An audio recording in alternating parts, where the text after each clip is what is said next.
सगर पुत्रों का उद्धार होता है। और अब आगे पराशर जी जो है मैत्रेय ऋषि को भगवान राम का चरित्र सुनाते हैं। वो कहते हैं कि आगे चलकर एक राजा हुए खडवांग, जिनके समान पृथ्वी पर कोई अन्य राजा आज तक पैदा नहीं हुआ, जिनके विषय में कहा जाता है ये न स्वर्गादिहा गम्या मुहूर्ता प्राप्य जीवितम् त्रयोभी संहिता लोकान् बुद्ध्या सत्तेन चैवहि। जिस राजा ने एक मुहूर्त जीवन रहते, अपने जीवन का एक मुहूर्त रह चुका था, किंतु उस राजा ने उस एक मुहूर्त में ही स्वर्ग लोक से पूरे भूमंडल तक अपनी बुद्धि के द्वारा तीनों लोगों को सत्य रूप भगवान श्री वासुदेव में देखा। उन्होंने उस एक मुहूर्त में ही स्वर्ग लोक से पूरे भूमंडल तक सभी जगह उन्होंने भगवान विष्णु का दर्शन किया, भगवान वासुदेव का दर्शन किया। इन्हीं खडवांग के पुत्र हुए हैं दीर्घबाहु, और दीर्घबाहु से हुए हैं रघु, और रघु से हुए हैं अज, और अज से हुए दशरथ, जिनका आपने नाम सुना है। राजा दशरथ के 4 पुत्र हुए हैं, जो भगवान कमलनाभ के अंशावतार हुए हैं, भगवान श्री हरि विष्णु के अंशावतार हुए हैं, भगवान श्री रामचंद्र। उनके 3 भाई भरत, शत्रुघ्न, लक्ष्मण।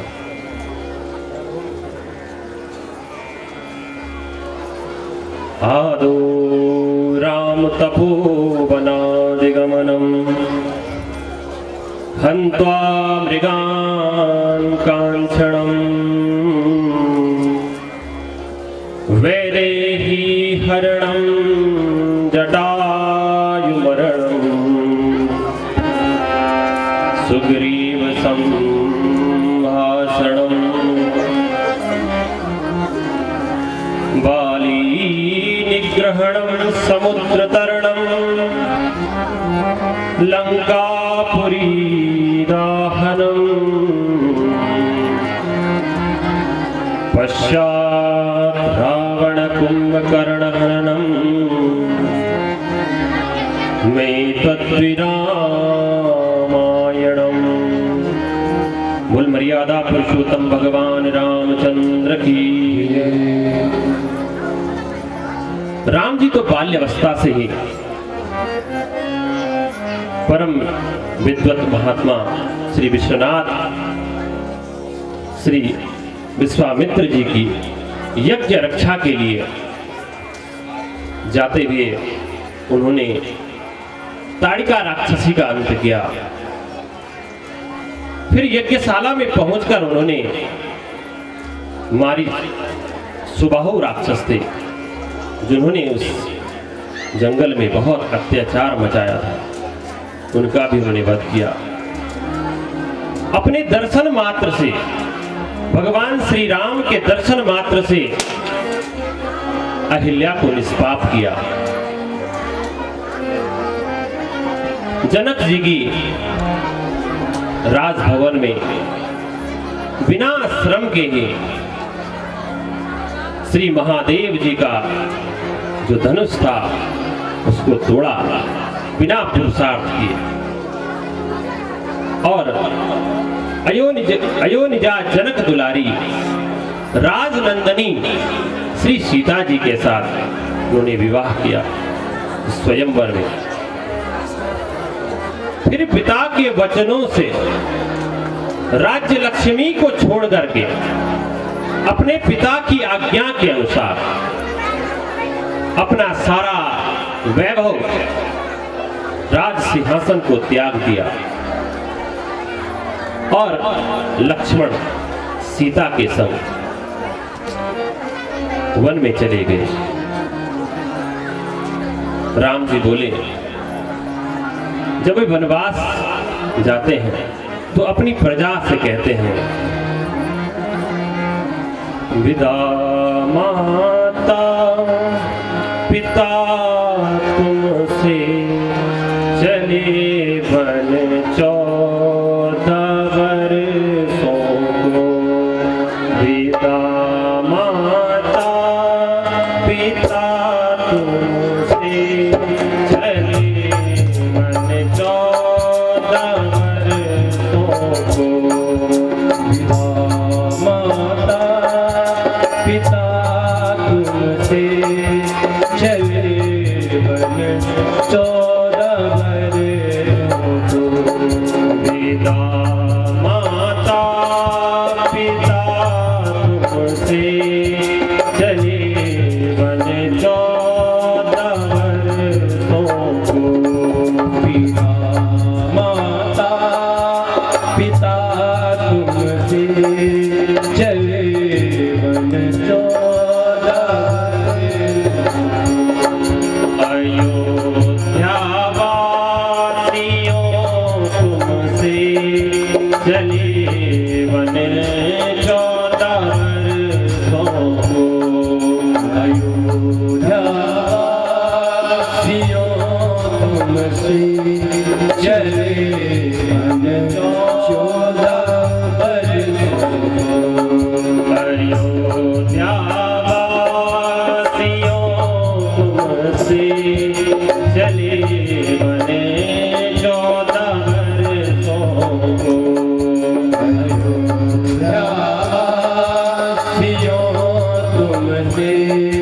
चले मन 14 वर्षों पिता माता पिता तुमसे चले मन 14 वर्षों को। पिता माता पिता तुमसे चले मन 14 वर्षों को। इस प्रकार से श्री रामचंद्र जी अपने माता पिता से आज्ञा लेकर वन को चल दिए। अपने अयोध्या वासियों से वो कितना प्यार करते थे। वे अयोध्या वासी, उनका कुछ और ही सपना था, वे कुछ और ही देख रहे थे, किंतु विधाता ने सब कुछ उल्टा कर दिया और भगवान श्री रामचंद्र को वनवास हो गया। सारी प्रजा दुखी हो गई। भगवान को वनवास जाते हुए सब रोने लगे, दुखी हो गए सारे। किंतु भगवान श्री रामचंद्र वन में जाते हुए प्रसन्न चित्त होकर के, क्योंकि पिता की आज्ञा है, माता की आज्ञा है, उसको अपने सिरोधार्य करते हुए वो 14 वर्ष के लिए वनवास निकले। हमें सीख मिलती है, भगवान के ऐसे चरित्रों से हमें सीख मिलती है कि एक बार माँ ने कह दिया, एक बार पिता ने आज्ञा दे दी, बेटा आपको वनवास जाना है, जबकि वो तो राजा के लड़के थे, किंतु उन्होंने अपने पिता का वचन तो झूठ नहीं होने दिया और भगवान वनवास को चल दिए। वनवास में भगवान राम ने कई राक्षसों का नाश किया। खरदूषण जैसे कई राक्षस वन में आए, सबका संहार किया। भगवान श्री रामचंद्र ने बाली को मारा, सुग्रीव से मित्रता की, सबरी के जूठे बेर खाए भगवान ने और समस्त राक्षस कुल का वध किया। रावण द्वारा जो हरी हुई सीता थी, उसको कलंक हीना करने की उससे अग्नि परीक्षा दिलाई और समस्त देवगण प्रशंसित संभाव से अपनी भार्या जनक नंदिनी राजकन्या श्री सीता माता को अयोध्या वापस लाए। इस प्रकार दशरथ कुमार कौशलाधिपति रघुकुल तिलक जानकी वल्लभ तीनों भ्राताओं के साथ श्री रामचंद्र जी ने सिंहासन पर आरूढ़ हुआ और 11 वर्षों तक 11,000 वर्षों तक शासन किया। बोल सियावर रामचंद्र भगवान की, जगत जननी सीता माता की, लक्ष्मण लाल की, भरत जी महाराज की। इस प्रकार संक्षिप्त में भगवान श्री राम का यहाँ पर वर्णन किया पराशर जी ने। अब आगे पराशर जी मैत्रेय ऋषि को यदुवंश का जो विस्तार है, यदुवंश में जो राजा हुए हैं उनका वर्णन करते हैं। वो कहते हैं कि ययाति एक राजा हुए हैं, उनका जो प्रथम पुत्र था यदु,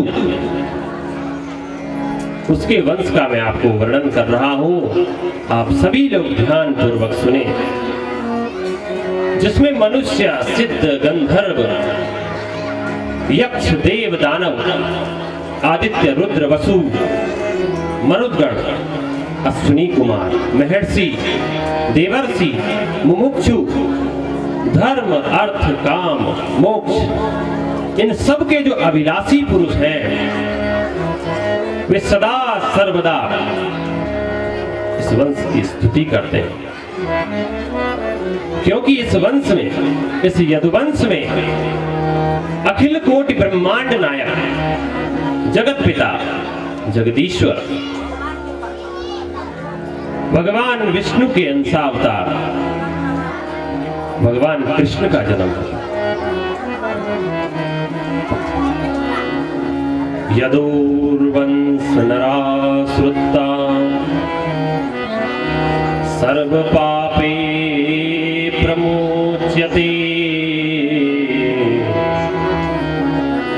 यत्रावतीर्ण कृष्णाख्या परब्रह्मा निराकृति। ऐसा वंश जिसमें श्री कृष्ण नामक निराकार परब्रह्म ने जन्म लिया है, अवतार लिया है, उस यदुवंश का श्रवण करने से मनुष्य संपूर्ण पापों से मुक्त हो जाता है। ऐसा है ये यदुवंश, क्योंकि इस यदुवंश में भगवान श्री कृष्ण ने जन्म लिया है और हम सभी लोग इस यदुवंश का जो है वर्णन सुन रहे हैं। इस यदुवंश में एक सहस्त्रार्जुन नामक राजा हुआ, जिसके विषय में कहा गया ननूनम कार्तवीर्यस्य गति यासन्ति पार्थिवा यज्ञे दाने तपोभिर्वा प्रसरणेन श्रुतेन च। यज्ञ, दान, तप, विनय और विद्या के कार्तवीर्य सहस्त्रार्जुन की समता कोई भी नहीं कर सकता, कोई भी राज्य नहीं कर सकता है। उस सहस्त्रार्जुन के समान कोई दानी नहीं हुआ है, कोई तपसील नहीं हुआ है, कोई विनय और विद्याशील नहीं हुआ। ऐसे हुए इस यदुवंश में सहस्त्रार्जुन। उनका सहस्त्रार्जुन जो नाम पड़ा वो क्यों पड़ा? क्योंकि सहस्त्रार्जुन ने भगवान श्री दत्तात्रेय जी की तपस्या की, उनकी उपासना की और उन्होंने प्रसन्न होकर उनकी सहस्त्र भुजाएं दी, हजारों भुजाएं दी। तो उनके हजार भुजा, सहस्त्र भुजा होने के कारण उनका नाम सहस्त्रार्जुन पड़ा। इस प्रकार से यदुवंश में सहस्त्रार्जुन का वर्णन आया। अब मैत्रेय जी बोलते हैं कि हे पराशर मुनि, हे ब्रह्मर्षि, यदुकुल में जो भगवान विष्णु का अंशावतार हुआ है उसे मैं तत्वतः विस्तार पूर्वक सुनना चाहता हूं। हे महामुनि, भगवान पुरुषोत्तम भगवान श्री नारायण अपने अंशांश से पृथ्वी पर अवतीर्ण होकर जो जो कर्म उन्होंने किए हैं, जो जो कार्य उन्होंने इस पृथ्वी में किए हैं, हे प्रभु मुझे वो सारी वर्णन मैं सुनना चाहता हूँ, उन सबका वर्णन मैं सुनना चाहता हूँ। हे प्रभु कृपा करके मुझे उस विस्तार से मुझे उन चरित्रों को सुनाइए, उनके कार्यों को सुनाइए। तब पराशर जी कहते हैं कि हे मैत्रेय, तुमने मुझसे जो पूछा है वह संसार में परम मंगलमयी, परम कल्याण रूपी है। वे भगवान विष्णु के अंशावतार की कथा है। जो आप मुझसे पूछते हैं वो भगवान विष्णु के अंशावतार की कथा है। हे महामुनि, पूर्व काल में देवक नाम का जो है एक महाभाग्यशाली राजा था और उसकी एक बहुत सुंदर महाभाग्यवती, सौभाग्यवती एक पुत्री थी जिसका नाम देवकी था। उनका विवाह वसुदेव जी के साथ होता है। तो जब विवाह संपन्न होता है वसुदेव और देवकी का, तो जब विदा हो रहे थे तो उन्हें अपने रथ पर बिठा करके भोजनंदन कंस सारथी बना हुआ था, क्योंकि उसकी वो बहन थी, पर सारथी बनकर उसको विदा कर रहा था अपने घर से, अपने उस मांगलिक रथ पर देवकी को भी विदा करता था।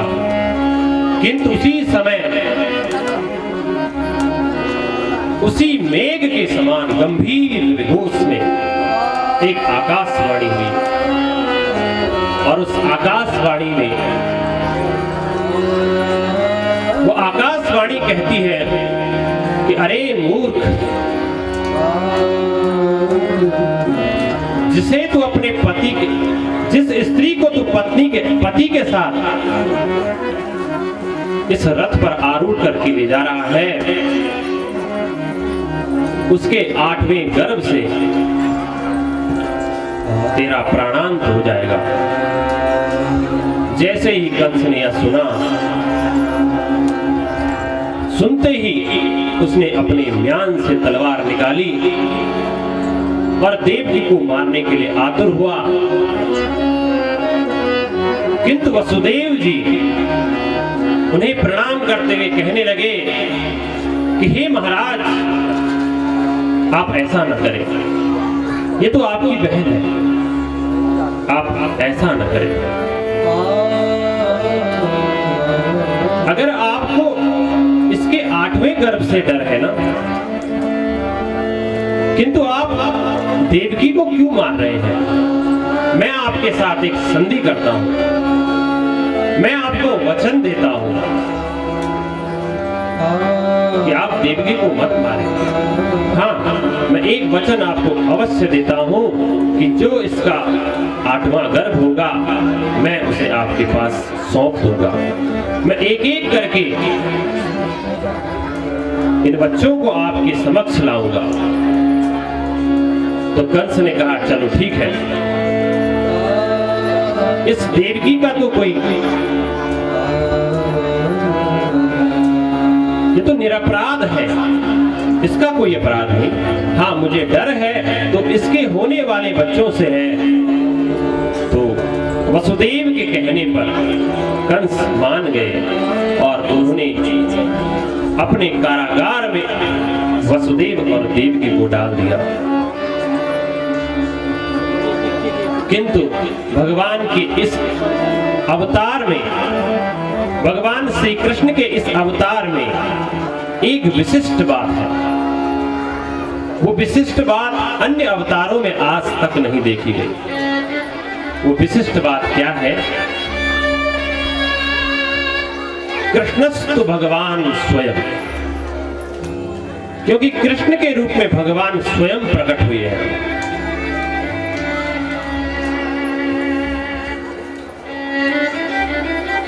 इस अवतार में भगवान में कोई भी काम अधूरा नहीं छोड़ा है। परिपूर्ण अवतार है भगवान का कृष्ण अवतार।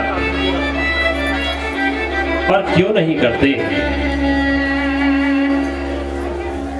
भगवान ने इस अवतार में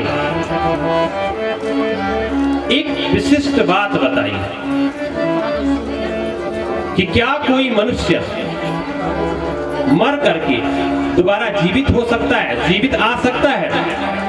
यदि कोई व्यक्ति मर जाए तो वो पुनः जीवित हो सकता है? कदापि नहीं। किंतु इस अवतार में भगवान ने वो करके दिखाया है।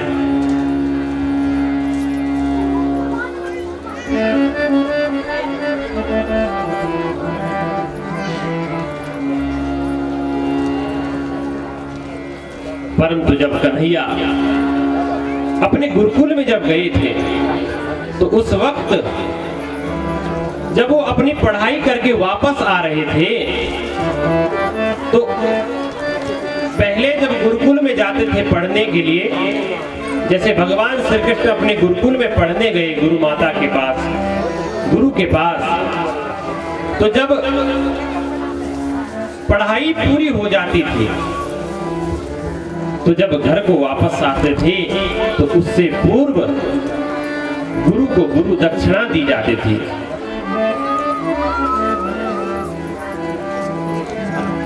तो श्री कृष्ण का जब गुरुकुल पूर्ण हुआ और वो जब अपने घर के लिए वापस आ रहे थे तो उनकी माता ने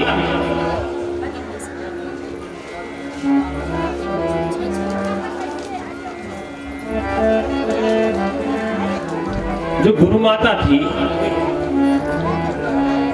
तो कृष्ण उनके पास आए और कृष्ण बोले कि माता, मेरी पढ़ाई पूरी हो चुकी है, अब मैं अपने घर जा रहा हूं, आप कहिए मैं आपको क्या गुरु दक्षिणा में दूं। तो माता ने कहा, बेटा कृष्ण, तू मेरे इस गोकुल में कई दिनों तक रहा है और मेरा प्रेम तुझसे बहुत हो चुका है, किंतु मेरा पुत्र जो था वो कुछ सालों पहले समुद्र में जाकर के मर गया था और मैंने अपने पुत्र को भी भूल गया था। तुम्हारे स्नेह के कारण, तुम्हारे प्रेम के कारण मुझे ऐसा लगा कि तुम ही मेरे पुत्र हो।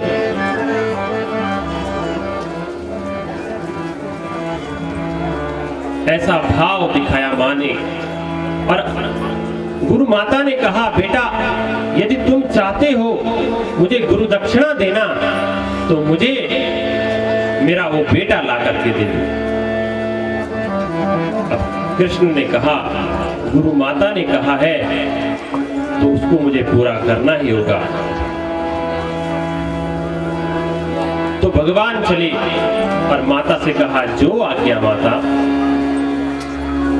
भगवान सीधे समुद्र में पहुंच गए और कहा समुद्र से कि गुरुपुत्रम प्रदीयताम, मेरे गुरुपुत्र को दीजिए। किंतु समुद्र ने कहा, महाराज मुझे मालूम नहीं है, किंतु मेरे जल में शंख में छुप करके एक राक्षस रहता है, हो सकता है उसके पास वो बालक होगा। तो उस समुद्र में एक पांचजन्य नाम का असुर रहता था। भगवान समुद्र में चले गए और उस पांचजन्य नामक शंख को मारा और उससे पूछा, कहाँ है वो मेरा गुरु बालक। लेकिन वहां भी जो है वो गुरु बालक नहीं मिला। तो भगवान ने उस पांचजन्य को उठा लिया और उस दिन से भगवान ने उस पांचजन्य को अपने हाथों में विराजमान कर दिया। अब भगवान ने कहा, इस समुद्र में भी ये बालक नहीं है तो अब कहां हो सकता है। तो सीधे यमराज के पास पहुंच गए कि अब किसी को पूछने की आवश्यकता नहीं है, क्योंकि सारे जन्म मृत्यु का जो लेखा जोखा होता है वो यमराज के ही पास होता है। और सीधे यमलोक पहुंचे। यमलोक पहुंचते ही भगवान ने पांचजन्य शंख बजाया और पांचजन्य की उस शंख ध्वनि से यमराज डर गए कि आज किसने ये लड़ाई कर ली, कौन आया होगा बाहर।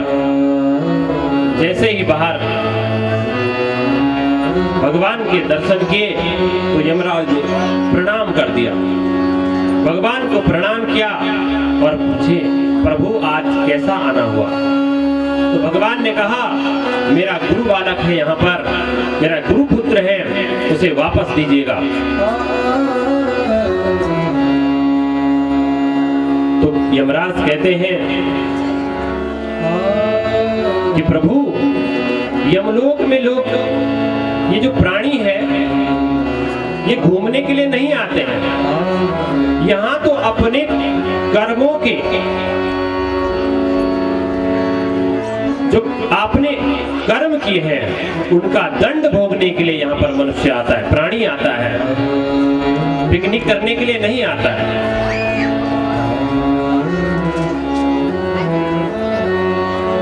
तो प्रभु ने कहा, यहाँ के नियम है। प्रभु ने कहा, ये नियम कानून मुझे नहीं बताना, मुझे मेरा जो गुरु पुत्र है उसे वापस चाहिए। मुझे अपनी गुरु माता को बालक ले जाना है। तो जो भगवान ने बाहर बैठे रहे और यमराज अपने यमलोक के अंदर चले गए और वहां से गुरुपुत्र को वापस लेकर आए। यमराज कहते हैं अगर भगवान उस भीतर पहुंच जाते तो सारे मनुष्यों का ही उद्धार हो जाता, इसलिए भगवान को उन्होंने बाहर ही बिठा के रखा। क्योंकि अगर भगवान कृष्ण के दर्शन कर लेते वो प्राणी तो वे सारे स्वर्ग लोग चले जाते, सबको मोक्ष प्राप्त हो जाता, इसलिए भगवान ने यमराज ने उन्हें बाहर ही बिठा के रखा। जैसे ही भगवान ने अपने आश्रम में गुरु माता के पास बालक को लाया तो माता प्रसन्न हो गई। तो ऐसा भगवान ने किसी दूसरे अवतार में नहीं किया कि किसी मरे हुए प्राणी को दोबारा से जीवित किया। माता प्रसन्न हुई। ऐसे एक बार नहीं, प्रभु ने 2 बार, दूसरी बार भी किया। जब माता देवकी को पता लगा कि तुमने गुरु माता का मरा हुआ जो पुत्र था उसे वापस लाया, तो बेटा मैं तो तुम्हारी माँ हूँ, मेरे भी 6 पुत्र मरे हैं। तो भगवान ने कहा ये तो मेरी माँ है और इन्होंने जो कुछ कहा है उसकी मैं अवहेलना नहीं कर सकता। भगवान कृष्ण चले यमलोक में और माता देवकी के जो 6 पुत्र थे जिन्हें कंस ने मारा था उनको वापस किया। माता देवकी ने उन 6 पुत्रों को के दर्शन किए, अपने गले से लगाया, अपने हृदय से लगाया। इस प्रकार की लीला भगवान ने सिर्फ इस अवतार में किया है, किसी और अवतार में भगवान ने ये लीला नहीं दिखाई है। बोल कृष्णचंद्र भगवान की जय।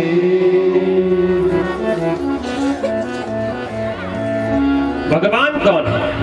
ईश्वर कौन है? कर्तुम अकर्तुम अन्यथा कर्तुम समर्थ ईश्वर, जिसको कहते हैं कि वह चमत्कार है। भगवान ने इस अवतार में चमत्कार ही किया है और केवल एक बार नहीं, आपके समक्ष 2 बार किया है। इस प्रकार से अब जब आकाशवाणी हुई, कंस ने अपने कारागार में देवकी और वसुदेव को डाल दिया, तो कुछ समय बीता और माता देवकी का पहला गर्भ हुआ। पहला गर्भ पाकर पुत्र प्राप्त हुआ जिसका नाम कीर्ति मंत्र था।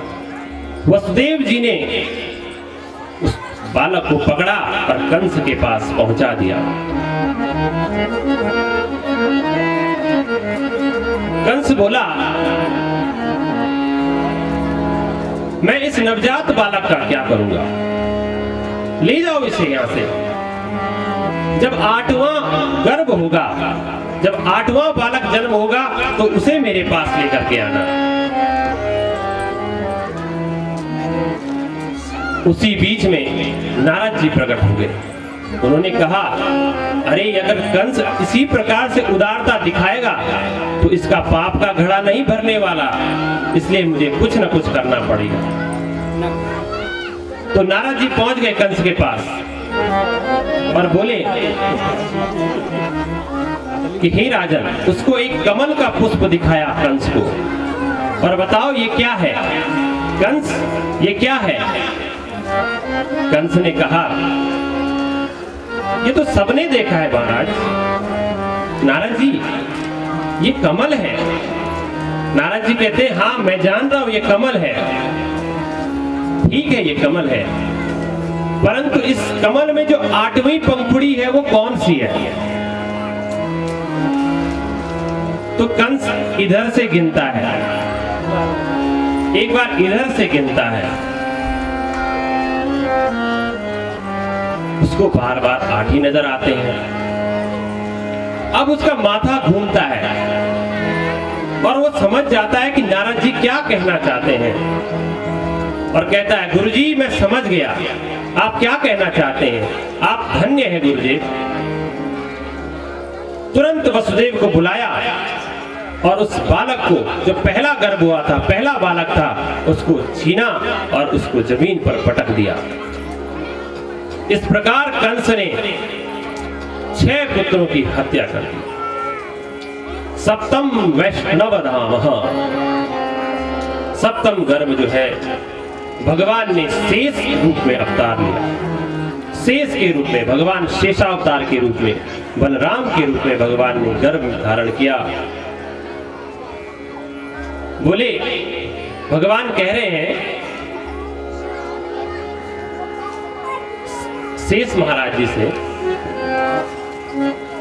कि रामावतार में आप मेरे से छोटे लक्ष्मण के रूप में हुए थे ना, तो वो भी शेष के अवतार थे।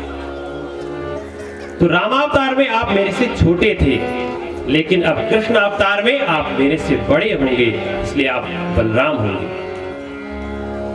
तो अब भगवान ने शेष जी को 7वें अवतार में, 7वें गर्भ में भेजा। भगवान ने योग माया को आदेश दिया और बोली देवी जाओ शेष जी को कर्षित करो और रोहिणी के गर्भ में पहुंचाओ। वहां तुम माता यशोदा की बेटी बन जाना। उस योग माया से कहा तुम माता यशोदा की बेटी बन जाना, और कंस जब मारने का प्रयास करे तो तुम अष्टभुजी रूप बना देना। फिर देखो कमाल, जगत में तुम्हारी हमेशा पूजा होगी। कोई दुर्गा मैया, कोई काली मैया, कोई भद्रकाली मैया, आदि अनंत नाम हो जाएंगे आपके। इन नामों से आपकी सदैव पूजा होगी इस जगत में। तो योग माया देवी प्रसन्न हुई और बोली जैसी हरि की इच्छा। कंस ने समझा कि 7वां गर्भ जो है स्वतः पतन हो गया। अब अष्टम गर्भ आया और अष्टम गर्भ में प्रभु पधार गए। देवकी मां के मुखमंडल पे प्रसन्नता छा गई। जैसे ही मां देवकी का 8वां गर्भ हुआ तो माता प्रसन्न हो गई, किंतु उनकी शोभा, माता देवकी की शोभा उसी प्रकार से लग रही थी, क्योंकि वो कंस के कारागार में कैद थी। वो बड़ी दुखी सी भी नजर आ रही थी। सरस्वती ज्ञान खले यथाच, जैसे ज्ञान खल के हृदय में सरस्वती कैद हो जाती है।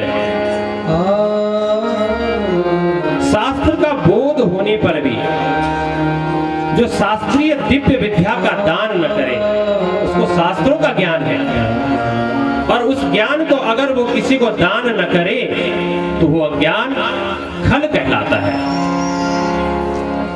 तो जैसे सरस्वती ज्ञान खल के हृदय में कैद है, बंदी हो जाती है, ऐसी ही देवकी मां के गर्भ में भगवान कृष्ण के आने पर भी उनके मुखमंडल में दिव्य कांति कंस के कारागार में कैद हो गई। देवता लोग समझ गए कि भगवान माता के गर्भ में आ चुके हैं, तो सबने गर्भ स्तुति गाने लगे। सारे देवता लोग गर्भ स्तुति गाते हैं। सत्यम व्रतम सत्यम परम त्रिसत्यम सत्यस्य योनि निहितं च सत्यं सत्यस्य सत्यमृत सत्यनेत्रं सत्यात्मकां त्वां शरणं प्रपन्ना। भगवान कृष्ण गर्भ में आ गए माता देवकी के। अत सर्व गुणोपेता काला परम शोभना। अथ का प्रयोग कब होता है? जब हम कोई कार्य शुरू करते हैं, जब हम किसी चीज का पाठ शुरू करते हैं। किंतु असली कथा अगर प्रारंभ होती है तो कृष्ण अवतार से होती है। भादों का महीना आया, कृष्ण पक्ष भी आ गया, अष्टमी की तिथि आ गई, रोहिणी नक्षत्र आ गया और श्री हर्षण योग भी आ गया। बब नाम का करण आया। मध्य रात्रि 12 बजे का समय हो गया। काला परम शोभना। इतनी गर्मी पर आने पर भी एकदम ठंडा शीतलता छाई हुई है। इस प्रकार तरावट के साथ हम कृष्ण का जन्मोत्सव मनाएंगे। किंतु आज कितना शोभनीय हो रहा है, इसलिए काला परम शोभना। ऐसे दिव्य प्रभु के प्राकट्य में, उनके स्वागत में पूरी प्रकृति सुसज्जित हो गई है। भादों के महीने में नदियां, जो नदियों का जल होता है वो निर्मल हो जाता है, क्योंकि भगवान का जन्म भादों के महीने में। अष्टमी तिथि में भी जो चंद्रमा है वो पूर्ण चंद्र की तरह दिखाई दे रही है। ऐसे लगती है जैसे आज पूर्णमासी है। रात के 12 बजे सरोवर में कमल खिल रहे हैं, क्योंकि कमल नाम का जन्म होने वाला है, इसलिए रात्रि में भी जो है सरोवर में कमल खिल रहे हैं। ऐसा अद्भुत प्रकृति का जो दृश्य है वो उपस्थित हो गया गोविंद के स्वागत में। अरे भैया, जब प्रधानमंत्री आते हैं, मुख्यमंत्री आते हैं, राष्ट्रपति जब हमारे, उनका जब दौरा चलता है तो सड़कों के गड्ढे भर दिए जाते हैं। चाहे वो कुछ समय के लिए भर दिए जाते हैं, लेकिन उनको फटाफट भर दिया जाता है। किंतु आज तो अनंत कोटि ब्रह्मांड नायक स्वयं जगदीश्वर रात में भी कमल खिल के स्वागत हो रहा है उनका। तब भगवान देवी की वह वसुदेव के बंदी गृह में भगवान चतुर्भुज रूप में प्रकट होते हैं। बोल कृष्णचंद्र भगवान की जय।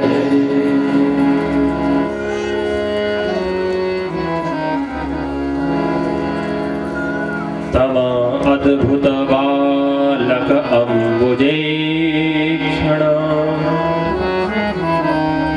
चतुर्भुजा शंख गदायुधायुधम् श्रीवत्स लक्ष्म्यं गलशोभिकौस्तुभम् पीताम्बरं सान्द्रपयोधशोभनम्। भगवान का चतुर्भुज रूप में जो है प्राकट्य होता है, अद्भुत बालक है। वसुदेव और देवकी ने उसे प्रणाम किया और बड़ी सुंदर स्तुतियां गाई। वसुदेव जी बोले, विदितोष भगवान साक्षात। देवकी मैया कहती है कि ऐसे भगवान जो संपूर्ण पृथ्वी को प्रलय काल में अपने गर्भ में धारण करते हैं, ऐसे प्रभु को मैंने आज अपने गर्भ में धारण किया है। कृष्णाय वासुदेवाय देवकी नंदनाय च नंद गोप कुमाराय गोविंदाय नमो नमः। सच्चिदानंद रूपाय विष्णुत्पत्त्यादि हेतवे तापत्रय विनाशाय गोविंदाय नमो नमः। बोल कृष्णचंद्र भगवान की। जैसे माँ कौशल्या, जैसे राम का जन्म होता है तो कहती है, ब्रह्मांड निकाया निर्मित माया रोम रोम प्रतिवेद कहे। ब्रह्मांड निकाया माया रोम रोम प्रतिवेद कहे। मम पुरुषो वासी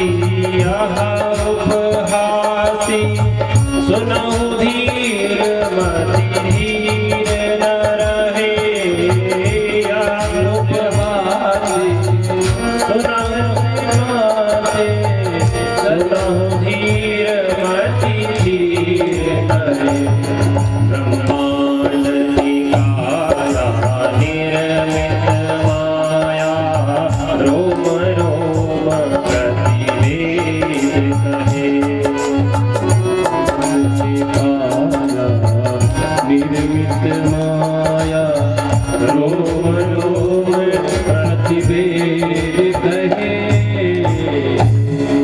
इस प्रकार भगवान बोलते हैं उस बाल रूप में कि मैया तुमने पूर्व जन्म में तपस्या की थी ना, ऐसे दिव्य तप करने के कारण ही तुम्हें मैं स्वयं तुम्हारे गर्भ में प्रकट हुआ हूं। किंतु हे मैया, आज मैं आपसे आपके गर्भ से पुत्र रूप में पैदा हुआ हूं, किंतु मैया मुझे आप गोकुल में रख देना, मुझे गोकुल में पहुंचा देना और वहां कन्या का जन्म हुआ है और उसे लेकर के आ जाना, और बाकी किसी से मत कहना। सारी बात समझाई माता को। बहुवा वा प्राकृति शिशु, उस शिशु ने माता को इस प्रकार से समझाया। नन्हे से लाला को मैया ने गोदी में प्रकट हो गई, गोदी में प्रकट हुए भगवान। बोल बाल कृष्ण भगवान की।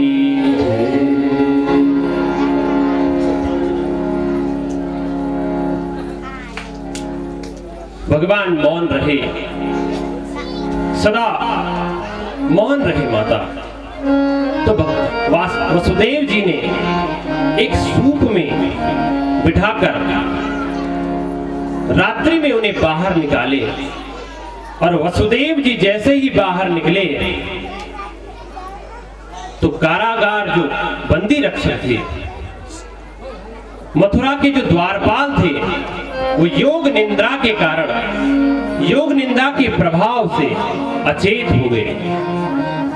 उस रात्रि के समय वर्षा करते हुए जो मेघों की जलराशि है, वे अपने फणों को रोककर श्री शेष भगवान जो है भगवान कृष्ण के पीछे पीछे चल दिए।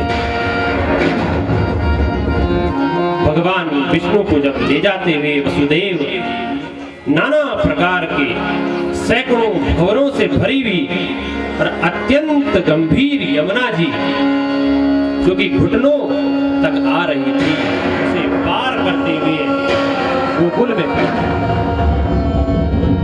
उसी समय यशोदा ने भी एक कन्या को जन्म दिया और वे योग निद्रा से मोहित थी। वसुदेव जी ने उस बालक को वहां बुलाकर, वहां सुलाकर और कन्या को लेकर तुरंत देवकी के कारागार में पहुंच गए। यशोदा माता जैसे जागती है, उन्होंने देखा कि उसके एक नील कमल दल के समान श्याम वर्ण एक पुत्र को जन्म दिया है। वह अत्यंत प्रसन्न हुई तो कंस के कारागार में यहाँ बालक अब रोने लग गया। जैसे ही रोने की आवाज सुनी कंस के कारागार में, तो सारे जो बंदी रक्षक थे वो उठ खड़े हो गए और सारा वृतांत महाराज कंस को सुना दिया। और सुनते ही कंस तुरंत जाकर के देवकी के हृदय कंठ से छोड़ से ऐसा कहकर रोकने पर भी उस बालिका को पकड़ लिया और उसे एक शिला पर पटक दिया। उसके पटकते ही आकाश में स्थित हो गई और शस्त्र युक्त एक अष्टभुजा रूप में धारण कर लिया और भगवती का धारण किया और ऊंचे स्वर में कंस से रोष पूर्वक कहती है, अरे कंस, मुझे पटकने से तेरा क्या प्रयोजन सिद्ध हुआ? जो तेरा वध करेगा उसने तो पहले ही जन्म ले लिया है। बोल कृष्णचंद्र भगवान की। ऐसा कह के वो देवी आकाश मार्ग से चले गई और विंध्याचल पर्वत में निवास करने लगी। और इधर में गोकुल में भगवान का जन्मोत्सव मनाया जाने लग गया।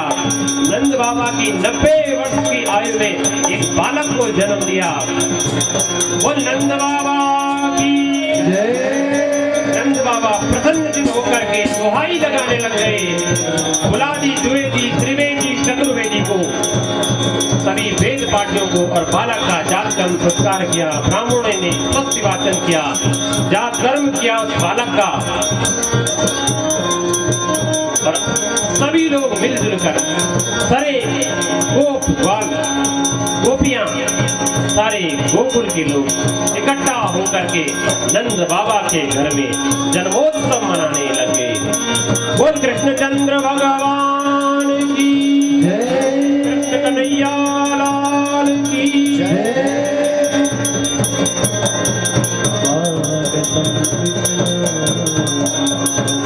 स्वागतं कृष्ण शरणागतं कृष्ण, स्वागतं कृष्ण शरणागतं कृष्ण, स्वागतं कृष्ण शरणागतं कृष्ण, स्वागतं कृष्ण शरणागतं कृष्ण।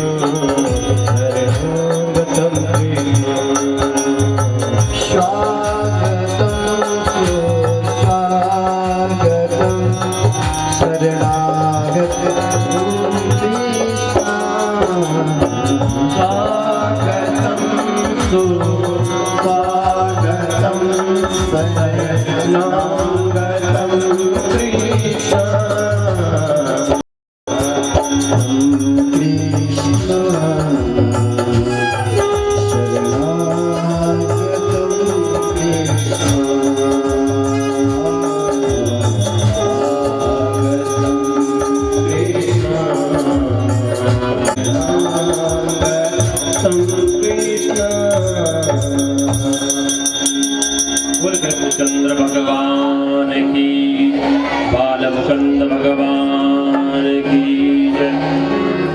इस प्रकार आइए सभी लोग भगवान ठाकुर का जन्मोत्सव मनाएंगे। और सच्चे दरबार की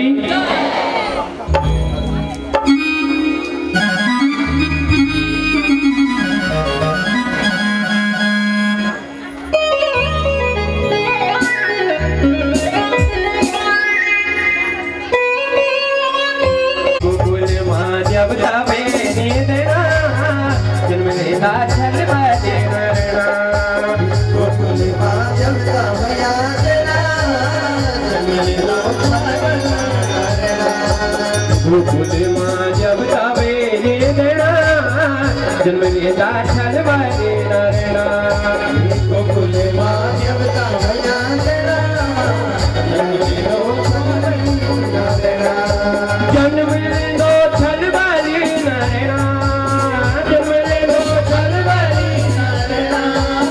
जन्म लेता छल बजे नरना, जन्म लेता छल बजे नरना, जन्म लेता छल बजे नरना,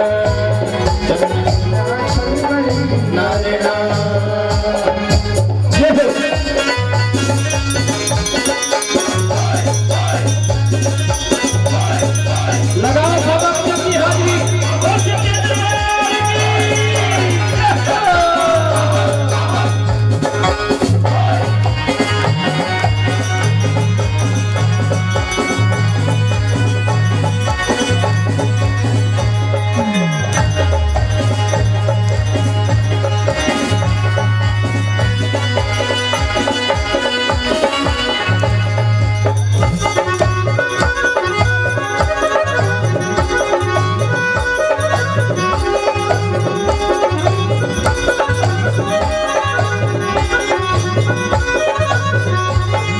ये तेरे जन्म दिनी जतन पानी, जतन पानी, तेरे जन्म दिनी जतन पानी, जन्म दिनी जतन पानी, घूम जा दिल लटुली तेरी आँखी जाने काले, लटुली तेरी आँखी जाने काले। बाटा के रास्ते जन्म लेना छल बजे नरना,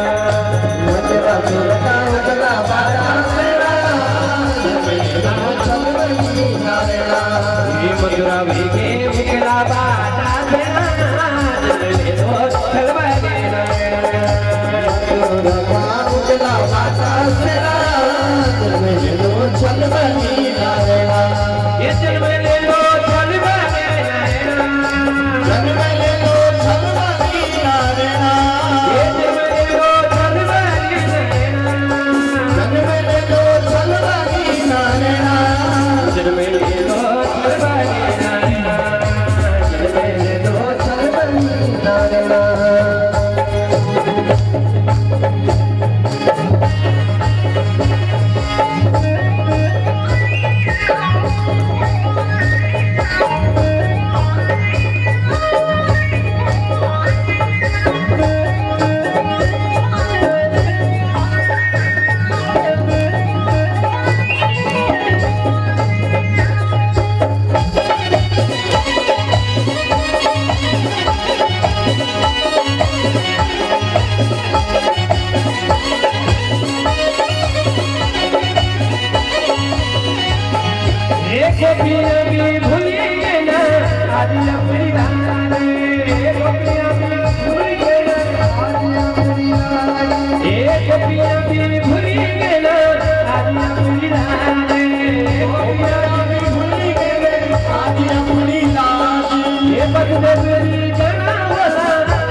जन्म लेने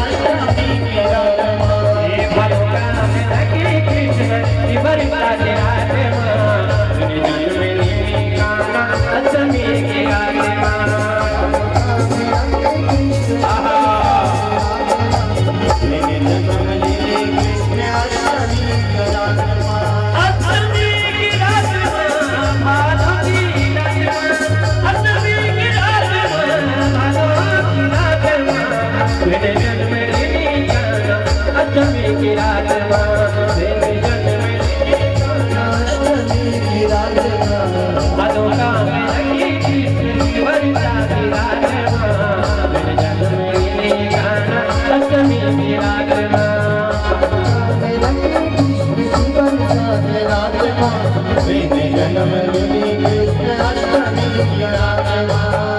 अति वर्ष मन बाबा को भावो है अति वर्ष मन बाबा को भावो है अति वर्ष मन बाबा को भावो है अति वर्ष मन बाबा को भावो है बाबू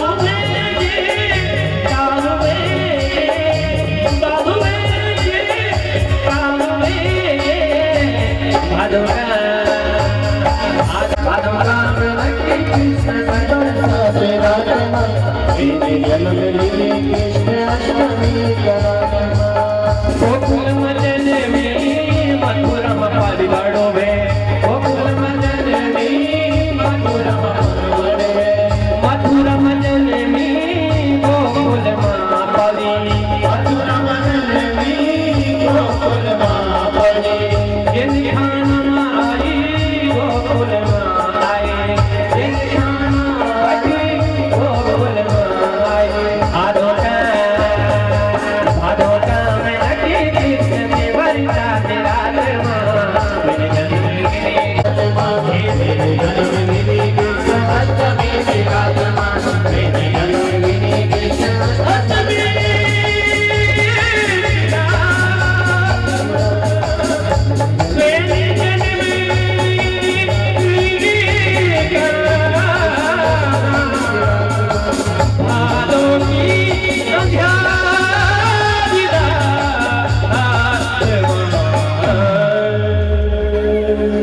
बोल कृष्णचंद्र भगवान की वृंदावन बिहारी लाल की तो भगवान का जन्म हुआ और गोकुल में जन्मोत्सव मनाया गया। नंद बाबा के यहाँ जो बहुत बड़ा महोत्सव हुआ भगवान का सभी गोप ग्वाल सारे लोग मिलकर के भगवान का जन्मोत्सव मनाते हैं। तो भगवान के जन्मोत्सव की सभी लोगों को हार्दिक बधाइयां। आज भगवान का साक्षात श्री हरि का अवतार हुआ है। भगवान श्री जगदीश जगत के ईश जगदीश्वर का यहाँ पर आज जन्म हुआ है। हम सभी लोग बड़े भाग्यशाली हैं, सौभाग्यशाली हैं।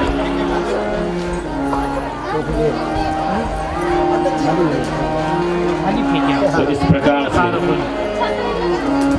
भगवान का जन्म हुआ। अब जैसे ही कंस को पता चला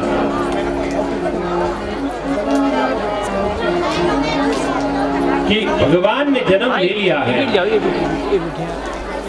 ये बीट लिया तो अब उस बालक को मारने के लिए वो कई प्रकार से जो है कई राक्षसों को अब उस बालक को ढूंढने के लिए गोकुल में भेज देता है। और जो दिनों में जो बालक जितने भी बालक जन्मे हैं उन सभी बालकों को मारता, किंतु उसे भगवान कृष्ण का पता नहीं और उसे ये भी जानकारी हो गई कि नंद बाबा के घर में एक बालक ने जन्म लिया है। नंद और यशोदा के घर में बालक ने जन्म लिया है। मेरा सभी माताओं से अनुरोध है कि ये भेंट आप बाद में भी चढ़ा सकते हैं। मेरा सभी माताओं से अनुरोध है